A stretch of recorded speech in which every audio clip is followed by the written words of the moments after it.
because I'm showing interest.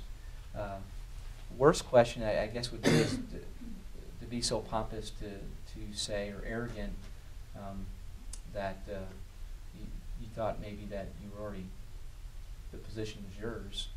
When do I start, kind of thing. You know what? What I find, and now it doesn't make me uncomfortable, but I've seen it has made other administrators uncomfortable. This question, and you get this a lot in the business world, which is probably an appropriate question. In education, at times, for some reason or not, it makes people a little edgy. After the interview, the question could be something like this: after the interview and the things we've talked about, do you see any reason why I would not be a good candidate or fit for this position? I think that because understand in the interview that you may be interviewing a candidate pool, so I don't know, you may be the first interviewer, or interviewee rather, that I've had. So I don't know what to tell you at that point because I've not interviewed the rest of the candidate pool. I think that's a great question if you don't get the position, and I've had that, and I've sat down and talked to a lot of people about that. Didn't get the position, what are my strengths and weaknesses in the interview, or my experience and background and knowledge. And I have wonderful conversations about that, and I've hired some of those people as a result of that a year or two down the road. I think it's appropriate after the interview's done, but as far as the position's been filled. But right at the end of the interview, I scratch my head on that sometimes because it's different. I don't know. Another question? You actually just brought up another question I had. My one question is, with those asking questions, is it ever appropriate to ask how many candidates are you interviewing for this position? Is that fine to ask? Yep. Yeah, what's the candidate pool look like? How many candidates are you interviewing for the position? Yeah. And then my other question was, after you interview, let's say that they do offer you the job, and you want to have a few days to think about how do you... Great question. Great question. If they offer you, if they offer you the position on the spot, folks, be very careful. And you might have gave a wow bang interview. And I've had some folks that have walked out of my office and I want to offer them the interview. But if they offer you the interview on the spot, maybe they've not done the background checks on you yet. I mean, they're called your references. So you got to think about that. Or maybe they know what the market is out there and they know you can get you real low and you're a qualified candidate and they're going to pull you in before you get another position. I can speak from experience that happened in my first job. I finished student teaching in December, was offered a position. My first interview I went to was a special education teacher in Fairfield, Illinois. I was offered a position right at the end of the interview. And I took it. I'm like, well, great. Well, needless to say, I probably could have got some other positions. I don't regret that. It was a great experience and a great place to work for that half year. But then, other positions, I probably could have done a little bit better in the sense of now looking back. So what I would tell you is if they offer you that position, it is totally appropriate. And I would encourage you to say, I need some time, I need a day or two to think about it, discuss this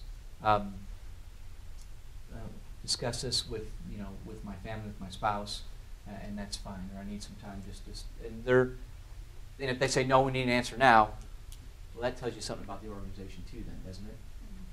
Just because they offer you don't have to accept it right then and there. So it is appropriate, and I would encourage you to take a couple days to think about it, because again, that's a big commitment you're making about that district. On that line, though, also, let's say you interviewed a week ago, they call you and offer you the position, but you're just still trying to figure it out. Or you have some other interviews lined up. Or if you have an interview in the next week and you want to see what's going on, what do you say then, since it has been a... Be honest.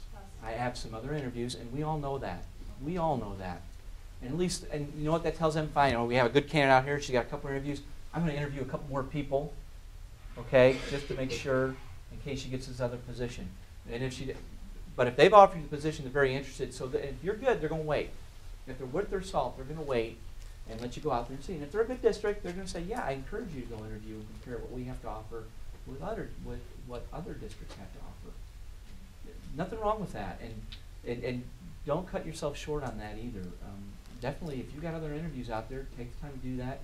Or if you went to that interview, went and visited the district, and that's where you want to be, and you're confident in that, go for it. But be honest. Just be honest with folks. You're not going to hurt their feelings. You will not hurt our feelings. We understand it's competitive. And that's what we deal with. Yes.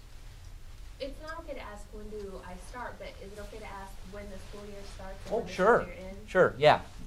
And they should have that. When's the start of the school year, the end of the school year. make sure they have that information. Totally appropriate, yes. I am going to be applying in the Peoria area, and I called and spoke with the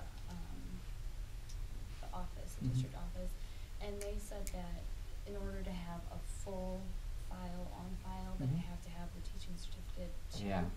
And so she told me until I have all of that completed, I just sit in a file that's incomplete. And so I'm thinking, well, this is a problem, because I asked her when they start interviewing and looking for possible candidates, and she said, oh, we usually start that in February or early March. And I said, but that's a problem for me, because yeah, and that's we don't do that. You know, if you're like we started interviewing for positions in November for next year already. So we know that people are student teaching. You know, they just make note of that. We'll see that, and then we get their stuff afterwards. Sometimes, if you've taken the test, the state assessment test for that, we'll ask you to send a copy of that, so we have that. Or, you know, there's this ECS system that we have now. Have you guys worked at all with that? With the Illinois State Board of Education. It's where all of you will be affected by it. You'll go and put your name, number, social security number in there, and after you've graduated, it'll show your credentials, what you're certified in, years of experience, everything about you that any administrator or anybody that has that information can look up and find out about the State Board of Education. what do you suggest I do until that time? I would write a letter to them to be part of the file, and if you could talk to someone, an assistant or director in the HR, to explain that, because they have to understand that. And I can't speak for that district. I don't work for that district, but I think if you would let someone know that. You're talking to the secretary, right? Yes. See, what you would do is ask for one of those directors to return the call regarding certification issue. Now, my future sister-in-law is in the Peoria School District already, and she said, well, maybe you should start going to the individual principals. Do you feel like that's too forward? No, we've had that in our district. People drop off credentials to building principals. The only thing I tell you is if they're there, good luck. You know, if they're in their office, they may be, but it never helps to drop something off and make that personal contact. I still get that too in my office, and that's great. Anytime you put a name with a face helps. It truly does. I should try to get in contact with Yeah. the assistant superintendent. Yeah, just drop off the credentials and see what's going back. Yes, sir. What do you think the other 1,175 people who applied for the jobs for the 23 openings are doing now? Well, I'm sure some of them have jobs somewhere else. And again, I don't have the data to account for that, but if I've not, I can't tell what they're doing or not doing because I don't have that information. As far as the job market, I know there's a few that made into our candidate pool that are out employed in neighboring districts that didn't get jobs with us. And you see, with the web-based applications too, it truly is a global market. We had an ag instructor position open up, and I had people from England, I had people from India apply for that position, I had people from Wisconsin, I had people from California apply for that position. Just not people in central Illinois. So it's amazing. Here's a story for you. Last year, had a situation where had a social science position open up, and we had an individual who was over in Iraq serving in the military, was completing his work at Illinois State University, student teaching, I called out, but he finished up through some program they had there with that, and saw our position online when he was over there, filled out an application in Iraq, and that followed up with an email, said he's going to be home on leave. Came home on leave and let me know those dates, so we were able to do an interview with him when he was home on leave. So those things for that position, so those things happen quite a bit. It's just not it's not the old red little schoolhouse anymore, where just everybody in the neighborhood that wanted to be a teacher can come back there and be a teacher that grew up there. You're competing with people from across the world for those positions in the profession.